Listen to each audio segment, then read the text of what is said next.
So we're back doing a follow-up video to the latest with Tiffany Super Mayor Henyard. As you guys know, I'm here in Atlanta in the belly of the beast, in the bastion of colored communism. And now it's bad enough that we already have to contend with the melanated Marxists in Metro Atlanta and the corruption that comes along with that.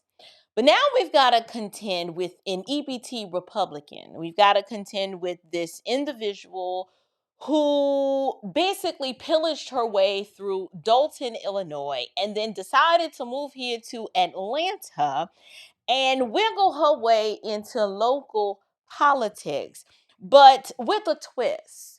Instead of just moving down here and attempting to make some headway in Democrat politics, she has decided to pose as a Republican or run as a Republican, and it's caused some controversy.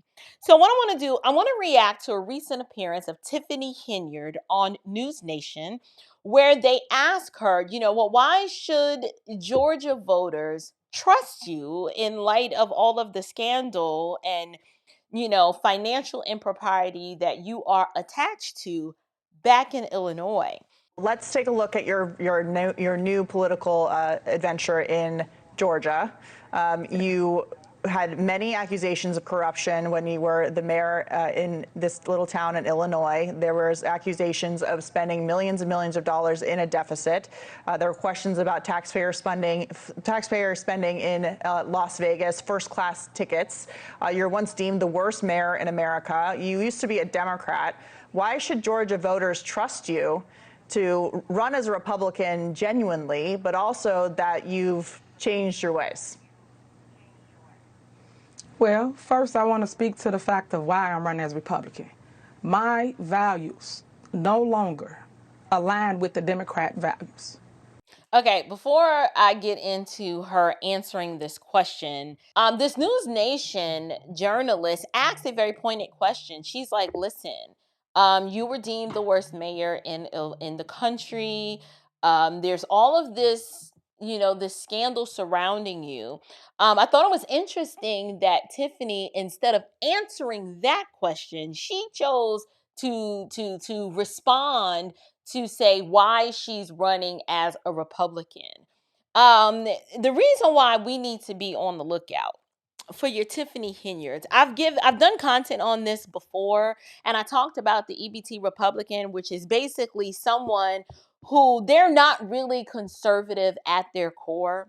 But what they've done is they've learned enough of the GOP talking points and the conservative ghetto speak. They've learned enough of it and they've adopted just enough of it into their vernacular to where they can sound pretty convincing. But it's not because these ideas have been wrought in their heart. They can't point to you the moment in their life when they realized that they were conservative. So she is saying here that her values no longer align with the Democrat Party. But the problem that I have with that, I don't believe her, because when you listen to her speak, she still sounds like a Democrat.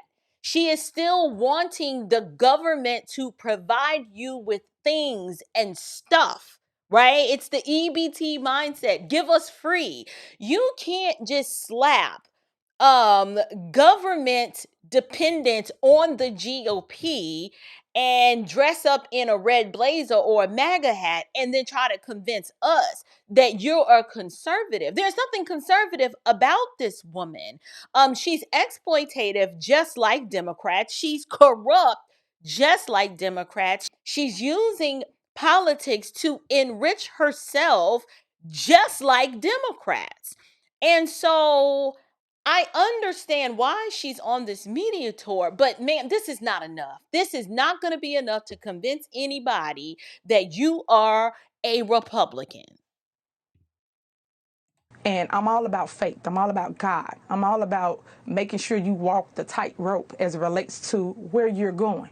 And man, when did you become all about faith in God? Do you see how these shape-shifting EBT Republicans think that if you just spell out just enough of conservative rhetoric that's gonna you ain't passing the sniff test, Tiffany. Okay, I told y'all this chick was gonna be a whole problem. I told y'all she was going to be a whole problem. So now she wants to utilize the language of she out here speaking Christianese. She figures if I just say faith and family and God, that somehow, oh, so that's what it means to be a conservative now? Right, because as a Democrat, they hate God. They hate all the things of the Lord, and you can't even mention Jesus on that side of the aisle. So she figures I'm gonna come over here and I'm a speak the language of the people. Don't they love God and guns and glory and stuff like that? Yeah, no, we're still not convinced. Let's take a look at your new political adventure in Georgia. You had many accusations of corruption when you were the mayor in this little town in Illinois. There was accusations of spending millions and millions of dollars in a deficit. There were questions about taxpayer spending in Las Vegas, first-class tickets. You're once deemed the worst mayor in America. You used to be a Democrat. Why should Georgia voters trust you to run as a Republican genuinely, but also that you've changed your ways? Well, first I want to speak to the fact of why I'm running as Republican. My values no longer align with the Democrat values. And I'm all about faith. I'm all about God. I'm all about making sure you walk the tightrope as it relates to where you're going. And they will do anything, when I say anything, anything to win an election. And I can't stand by that. I can't stand by the things that I've seen within the party. So I am okay with my change. And like I said, change is difficult. Change is needed, though, in our communities. And I'm okay with aligning with the Republican Party because you guys represent what I represent, which is faith, family, future, growth, economic, policy. That's so key to me. I care about those things. And yet, the other people tearing us apart. TSA, for instance. Why would they gridlock the government? I am really, really big on stop their payment. Don't pay them until they pay the people. Yeah. The people got to eat first. It's all about the people first. Yeah, But Congress yet, pays their plan is themselves while the other politics. people are not getting paid. That's for sure. They're happy to never skip a paycheck. Yes. Well, you just Yes. mentioned they will do anything to win an election. What does that mean? Who is they and what are you talking about? They, meaning Democrat Party. And as everybody know, I was once a Democrat, so I know what it's like to be on the other side. Girl, and you still a they will do Democrat. anything to win their seats. And I can't stand for it. Prime example, the caucus in 2024, they stole the entire election in Illinois. Everybody saw it. The news was out there, everybody broadcasted. And no one did anything to change it or fix it. And now people are seeing what's going on. And that's what I mean. Dictator, that's what they are. Okay, so yeah, let me just give y'all some insight as to what's going on here. Tiffany decides to do this media tour to convince everybody that she is no longer a Democrat because her values no longer align with the Democratic Party. She here is the self-styled super mayor, and she's running in Georgia for Fulton County Commission as a Republican. Now, keep in mind, this news reporter here was trying to remind Tiffany, like, look, this is what we know about you. This is the same Tiffany Henyard. Her name became synonymous with all of the drama and the chaos and the public scandal and enough smoke around her entire administration to make normal people say, no, ma'am, no, we're good on you. But yes, she's here and she's trying on a new political wig. Okay, this one is way different from the other one. And it's kind of like she is trying to repair her reputation and provide some new standards for herself. However, here in this news clip where she is saying that the Democrats will do anything to win an election, I'm like, you're right. You are absolutely right. You ain't gonna get no argument from us on that. Democrats will do anything. to win an election, even lie and pose as a Republican. Okay, so here's the wild part with all of this. The statement that she made in isolation about Democrats willing to do anything to win an election, y'all, she ain't wrong. She is not telling a falsehood. Yes, Democrats do lie and they manipulate the optics. They play all kinds of political games, and they'll even use language that they don't even believe in if they believe it's going to help them gain access to new voters. And speaking of which, I think it's ironic that she's actually doing the exact same thing. The problem here is that a liar will say some things that are true. Okay? Just because they make a truth claim in one instance doesn't make the liar all of a sudden trustworthy. I need y'all to catch that. For example, Satan quoted scripture all the time, but it didn't make him holy. He was still a liar. He's been a liar and he was a liar from the beginning. A corrupt person can make an accurate observation, but it doesn't turn them into a credible messenger. So no.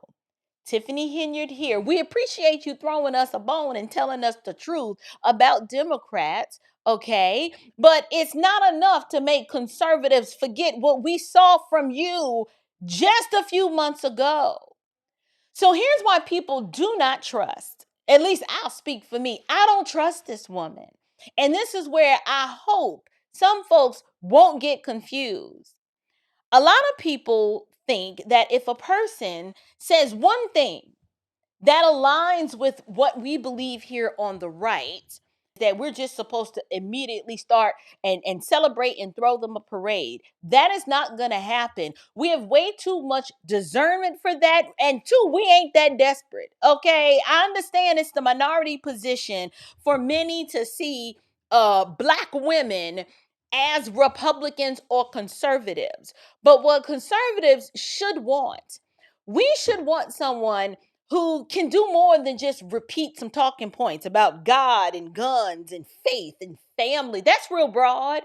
All of those things are real general. But like I told y'all in my last video, unless your worldview has been tested, unless we can see through some testing of character and competence, it is not enough for you to spout our talking points. And even if you do so with conviction, I still don't believe you. And this is where Tiffany is going to have a very difficult time in Georgia conservative politics. One, I'm here. And as long as I'm here, I'm going to be a whole headache for her, not because I'm a mean girl, but because I am tired of the EBT Republican coming in thinking that they can put on a MAGA hat and say a few conservative leaning things and then try to convince us that they are what we need in Georgia politics. No. This, from the outside looking in, I saw the glee and joy in this reporter's face. She was like, yes, I'm kind of picking up what Tiffany is putting down. But I'm like, no, this reads more like a political relocation story.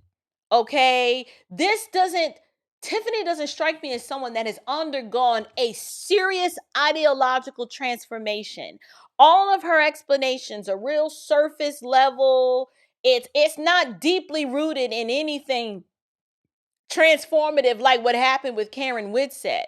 It sounds to me as if she's given my old brand collapse right up under me. So I got to try a new market. I got to pivot and reinvent myself so that I can still do what I was doing when I was a Democrat. And this is why people do not trust her. It's not because Republicans are mean. And it's not because Black conservatives are gatekeeping. We would love to welcome people who legitimately share our values. There is so much room over here. But we're allergic to people who have credibility problems. Okay? And this is how we ended up with Candace Owens. We were too quick to anoint someone because they could spout the talking points. But You don't get to run through one town like a tornado and then show up in another one wearing a Republican name tag like we're all too stupid to remember that Google exists and we just witnessed. We witnessed your whole mayoral existence spend people's money into oblivion and lead from a place of greed and not gratitude. So let me say this. There's another reason that this story bothers me, and it's because it absolutely exposes something that I've been saying for a long time. There are people who treat politics like a hustle. Okay, that's why I call them the EBT Republicans. They don't care about liberty. They don't have any connection to the Constitution. They don't care about an ordered government whatsoever. Truth is relative to them. They're not interested in any sort of public stewardship. All these people care about is access, money, status, clout chasing, attention, how much power and control they can amass. This is not leadership. It's like grift with a campaign logo. And we smell it on sight. And so I have framed what Tiffany Henyard is doing. I'm calling her one of the EBT Republicans.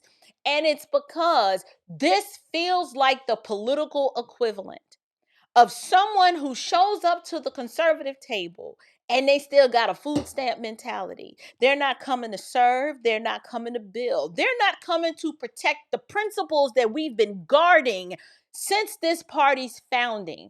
What they do is they come to exploit and extract and to consume credibility of the Republican brand, but they haven't paid any of the moral costs required to represent it. That's what I'm talking about. The EBT Republican is somebody who wants to come over here and they want the benefits of conservatism without the burden of the convictions that we carry.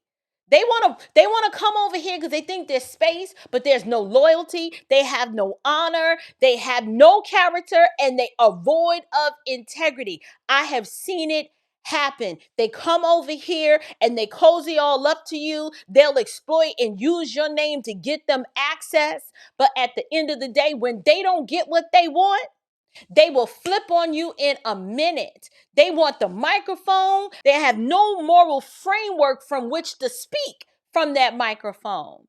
And so now that the Democrat brand is failing and they are looking for a home, these people have not demonstrated the values that ought to define what it means to be a public servant in conservative spaces. And this is why this conversation is so much deeper than just Tiffany Hinyard. If Republicans are not careful, we will end up becoming a rehab center for all of the washed up Democrats who only came over here because their side of the aisle finally rejected them because they was too corrupt to be Democrats. So this is not a political halfway house. I'm sorry. You can't just come over here after you've burned down your own neighborhood, pillaged from your people over there, and be like, hey, can I borrow your zip code? Absolutely not. If you're coming into conservative spaces, we need evidence of transformation. We're not interested in your slogans. We're not interested in your costume changes. You can't just be anti-Democrat. We need transformation. We want to know what roots and grounds your conservatism. Because conservative politics, when you detach it from the moral seriousness of what it means to be a conservative, you're just another opportunist on a stage. And this is why we don't trust you. And this is why we don't believe you. Because we've had enough of those already. Okay, and I'd like to name names, but I won't. So in closing, I'll say this. Tiffany may be right about Democrats, but she still fails the test, and I will be fair. Could Tiffany Henyard be telling the truth when she says that Democrats will do anything to win? Well, yes, we knew that already. We didn't need a former Democrat to tell us that. The writing has been on the wall for that truth claim for a very long time. Democrats always use deception, race baiting, souls to the polls. They'll use the pulpit pimp preacher to emotionally manipulate people and all kinds of political theater to get what they want. We know that. They've been using black folks for decades, black faces to push bad policies. Yes, we know this. Have they platformed people with no integrity as long as they protect the Democrat machine? Absolutely. Have they lied to black voters while delivering dependency and disorder and a bunch of chaos every single election cycle? So yes, she may be telling the truth about them. I know she's telling the truth. But the real issue is that she ain't answered one question about her. That's the focal point. Did you see how she started this interview? She was asked a specific question and she went all the way to trying to find common ground with y'all over, I want to be with y'all. And Republicans, y'all do things different. Nah, a person doesn't become trustworthy merely because you can identify corruption in someone else. That's easy. That's so super easy to do. Crooks can spot crooks all day long. The question is, why should anybody believe that you are any different? What evidence have you given us that you're not simply doing the exact same thing, just in a red blazer? I'll be honest. Listen, this is one of many problems with Tiffany. When you listen to her talk, I'm not trying to be mean, but this woman does not have disciplined thought. And she is a very sloppy and impulsive communicator. And she sounds very unserious. And people don't like when I say things like this, but words matter. How you communicate matters. We don't need another Jasmine Crockett over here on the right. We don't need that. We've already seen how this woman can govern. A lot can change in a year. I agree. And I am not saying that just because a person has imperfect speech, that automatically makes them unqualified. But when you combine her history with the poor communication and the chaotic optics and all of the trail of controversy surrounding her, people are not wrong to say, yeah, I'm not buying this. And this is called pattern recognition. Nobody's hating here. We're just recognizing the patterns. And so the biggest lesson for conservatives in this state, there is a much broader takeaway from this story, and I hope you catch it. Republicans cannot afford to become so thirsty for converts that we turn off our brains and we abandon discernment. We cannot do that. Everybody leaving the Democrat Party is not doing so because they love the truth. We just need to be honest. Some are leaving because they ran out of room to exploit the system that they were reared up in. Everybody switching sides is not being led by convictions or principles. Some are simply chasing a new consumer base, and especially black conservatives. We need to be wise enough to know the difference. Because if you built your career on chaos on the other side, and if your name is only associated with a bunch of public confusion and your record is drenched in controversy and mired in financial impropriety, you do not get to wave one finger at Democrats and then suddenly be reborn as some heroine on the right. We're not going to let that happen. We need to see some fruit. We need fruit. We need consistency. You need accountability. Lying lips are an abomination to the Lord, but those who act faithfully are His. That is something that you need to remember as you assess Tiffany Henyard trying to wiggle her way into Georgia politics. And we just need to call balls and strikes. I am not convinced that this woman is a conservative. She may be running on the Republican ticket because Democrats absolutely are corrupt, but she's not that much different from them. And there has not been enough time with her being outside of the public eye and having learned anything, to have her worldview all of a sudden just miraculously changed to where she's some dyed-in-the-wool Republican. Nobody believes that. Atlanta is home of the scammer, and it looks like we have just welcomed one more. So I'm curious to know, what do you guys think? What do you guys think about Tiffany Henyard's appearance on NewsNation, where she claims that she's all about God and faith and family? Like, where did those worldviews come from? Tiffany, what was it for you that caused you to embrace those things all of a sudden? We're curious to know. We'd like to know that. But I'm curious to know, to hear from you guys. Whatever it is you think, leave me your comments down below. And until next time, you guys, stand firm, stay bold, and above all else, stay unshakable. Grace and